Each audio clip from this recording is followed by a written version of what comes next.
রাধে রাধে। কেমন আছো তোমরা সবাই? আশা করি সবাই খুব ভালো আছো।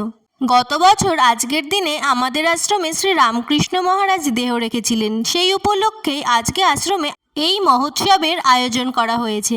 তো আগের দিন সারাটা রাত গান বাজনা হয়েছে, আর আজকেও সারাটা দিন পুজো এবং গান বাজনা হয়েছে।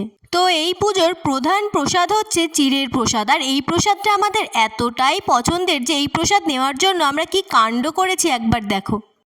আমি কতবার প্রসাদ আমার দিয়েছিস? মিনিমাম 4-5 বার হয়ে গেল প্রসাদ নিয়ে, সত্যি কথা বলছি। 5 বার। আবার 5 বার। মানুষ ভালোবেসে আর দিচ্ছে। তুই সব থেকে বেশি।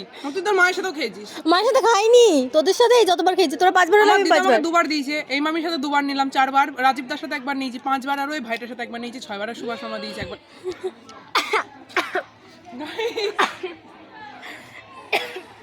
এইটাই লাস্ট, আর খাবো না আমি, আবার খিচুড়ি খাবো।